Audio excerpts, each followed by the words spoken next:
Spurs fans, football fans. Sorry, we've got no gimbal today. Leeds game. No mic today either, so I've got to talk a bit louder. Leeds game. What was your expectations of the Leeds game? Was you expecting to win after 2 wins on the bounce? I didn't want to say it, but I knew that was going to be a really hard football game.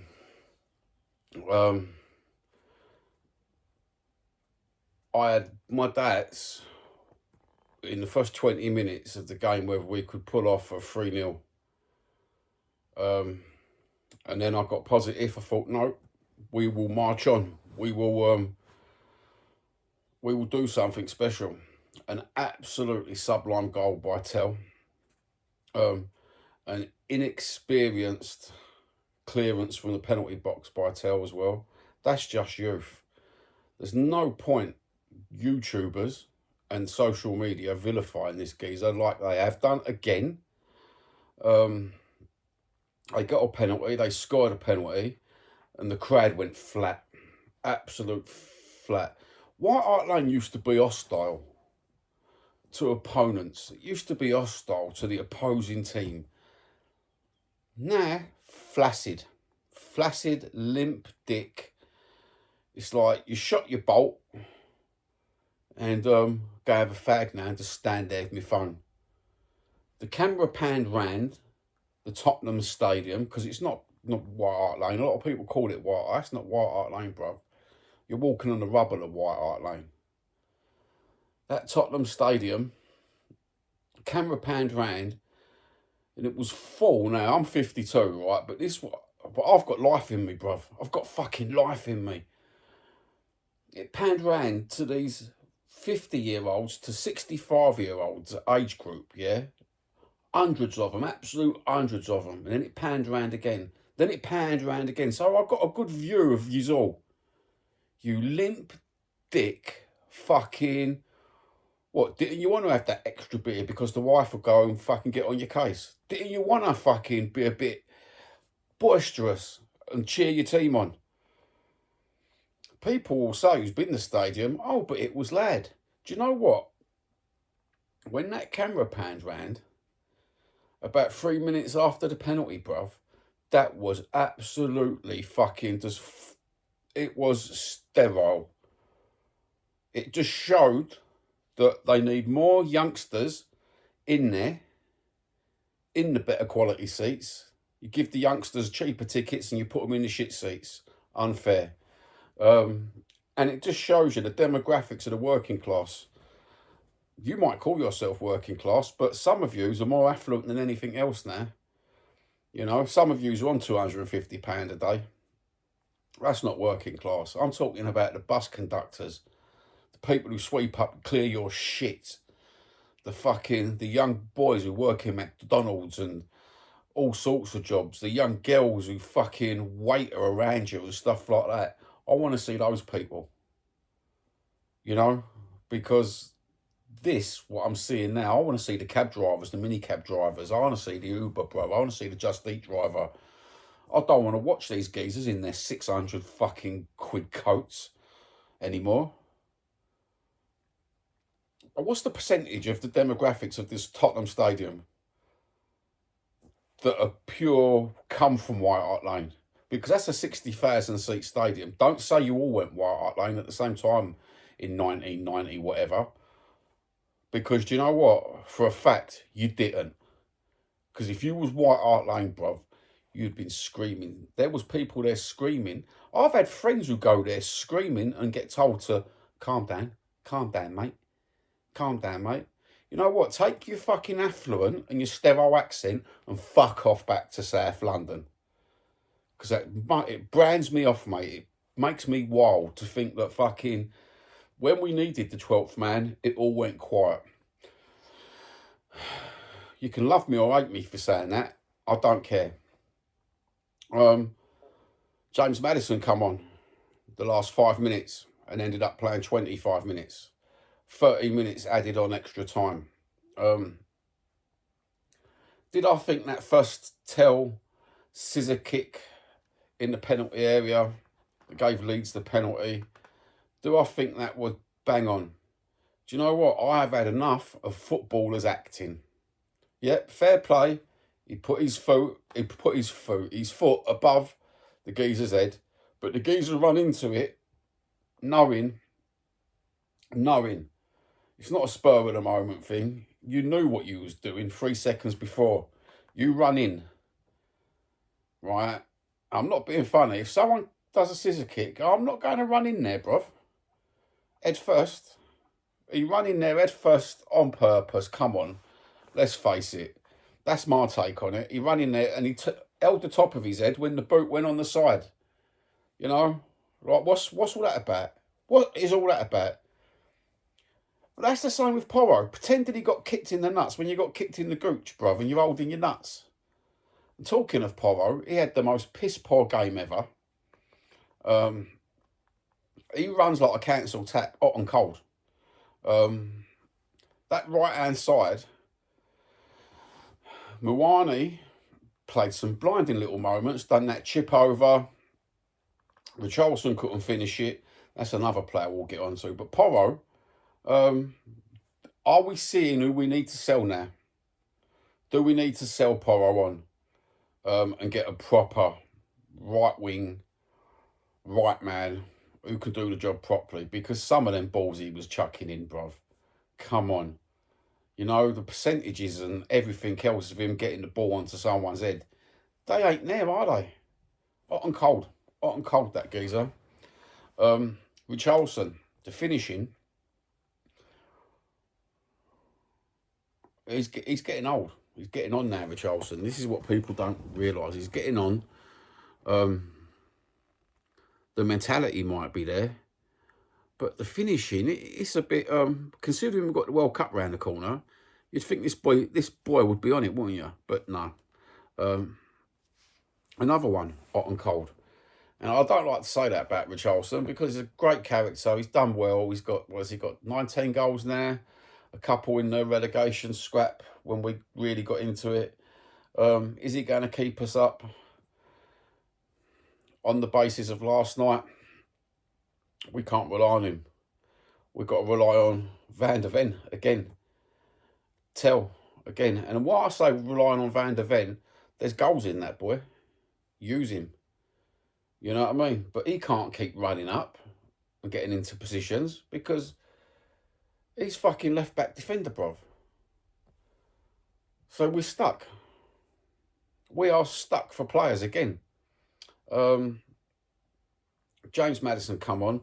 I'm not going to say he had a blinding game. It was lovely to see James Maddison on. All the crowd got up to cheer for James Maddison. But let's face it, he got relegated with a previous team, didn't he? Is he going to pull his heart and put it on his sleeve and score these magnificent goals that we need against Chelsea and Everton?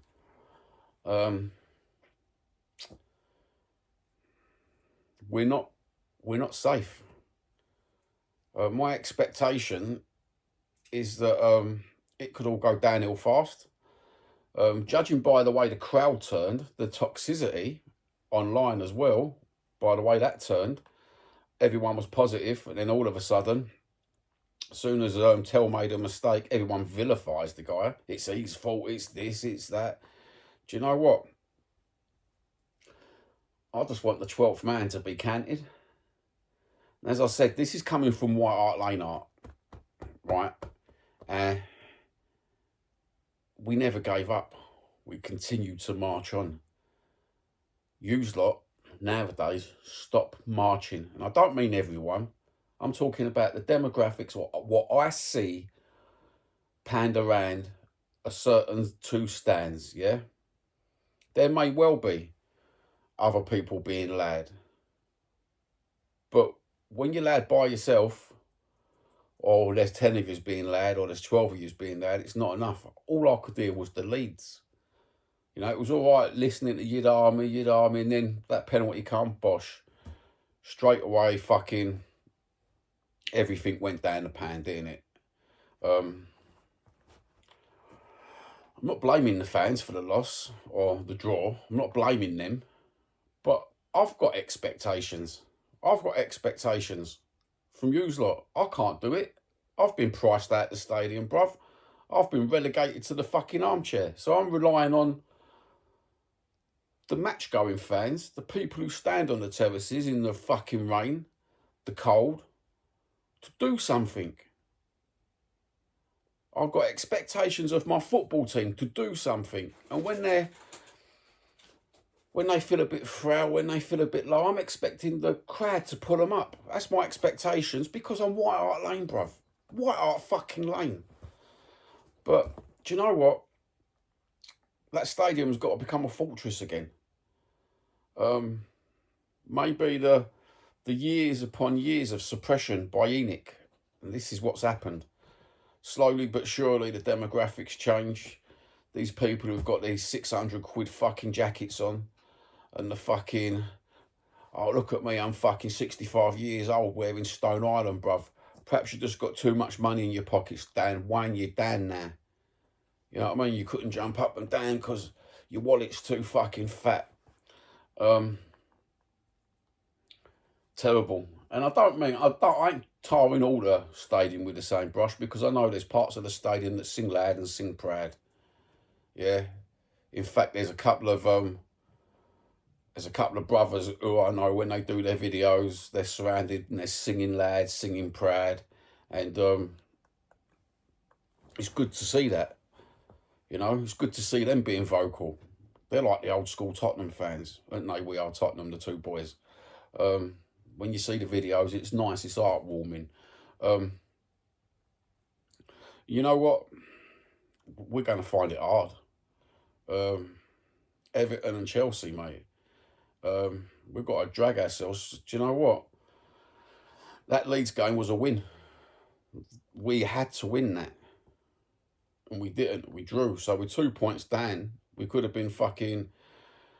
How many points we could have been above? We could have been 3 points above West Ham by now. Instead, we're 2 points above West Ham, 4 points above West Ham. We could have been nearly safe. Nearly. Underlined, underscored, because nothing's certain in football. Leeds played an absolute fair play. Fair play to Leeds, you dirty bastards.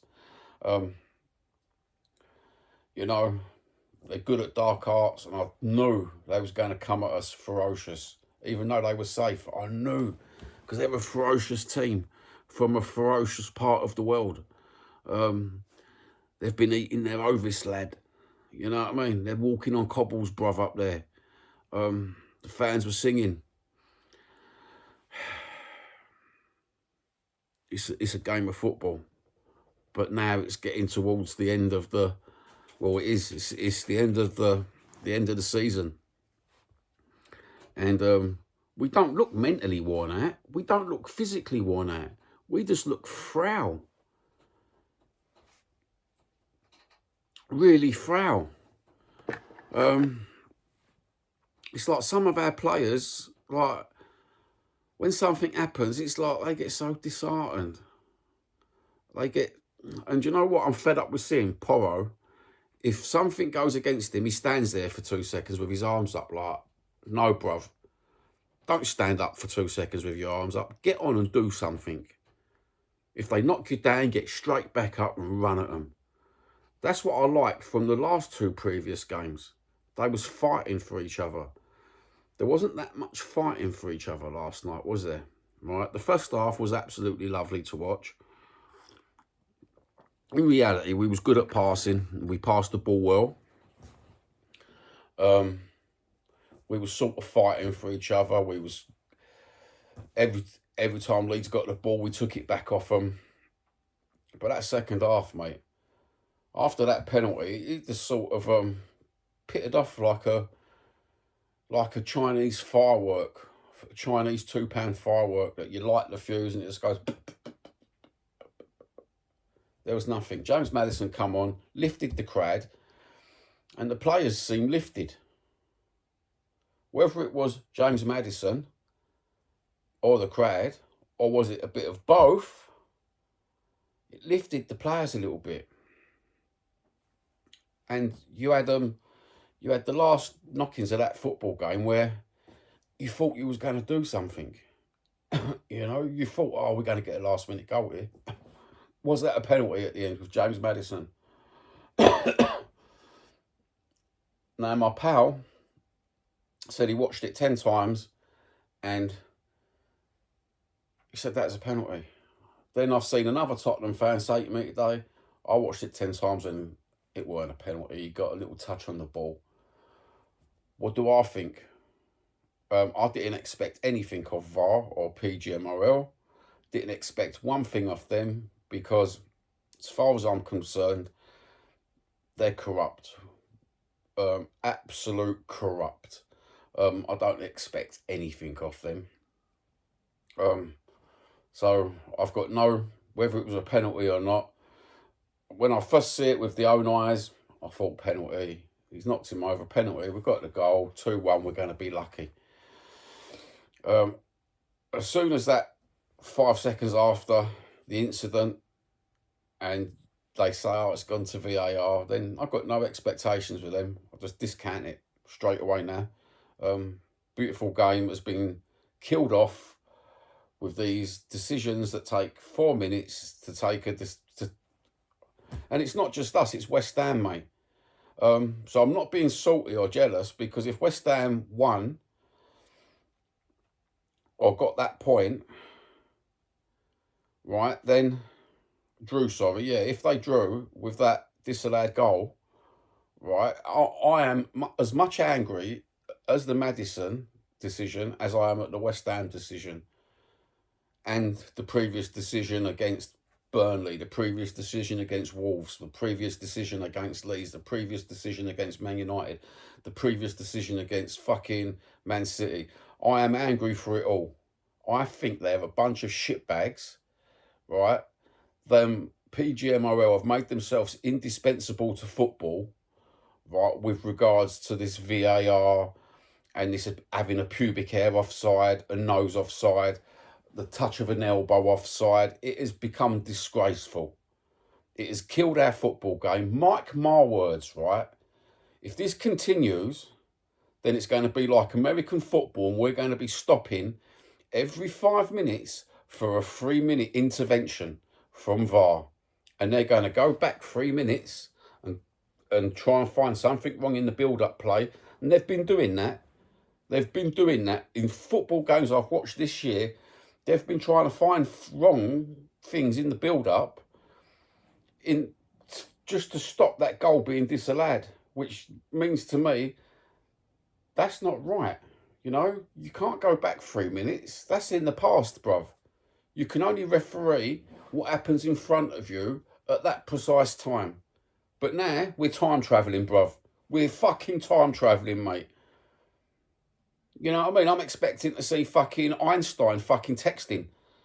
Oh, yeah, you know what? This goal 62 years ago? No. It is fucking... We're time travelling backwards fucking in build-up play. Fuck off. Go on. Referee the game properly. The automated offsides with the pubes and the little touch of an elbow. And if you're being discriminated against for having a bigger nose, the offside will give you an offside. Oh, what the fuck's that about, bruv? It should be a certain percentage of yourself going through the offside to make it offside, not a nose, not an elbow. You know, maybe it should boil down to the feet. Maybe they should take into effect, right, he's got size 10s on. Right, so if 4% of a size 10 goes past, then it's not offside. If 22% of a size 10 goes through the offside, then perhaps we should just base it on feet. Because that's what we're playing with. Football. Not pubic ball, not nose ball, not shoulder ball. Fucking, it gives me the ump, bruv. Gives me the absolute ump. All in all, we've got 1 point. As I said, my expectations for the next, the next 2 games, I'm expecting toxicity from the online social media. I'm expecting toxicity off the press, negativity off the main press. I'm expecting a backlash from my last video because, as I understand it, I was a bit outspoken in my last video. But I can't help that. If I see something wrong, I'm going to talk about it because that's the way I do my YouTube. And as I said to people, you do you, I'll do me, right? There's a lot of well-known content creators who will happily pass my phone number on to anybody who's got a problem with me. You take it up on the phone, man to fucking man, because it's just unjust what's happening in YouTube with regards to organic content now and multimedia fucking platforms using you. And then to find out last night, you can't even subscribe off of that site. You can't press the button to subscribe. Made it even worse for me. Anyway, I'm going now. 20 minutes. Have a good day. Take care. God bless. Peace out. Love yous all.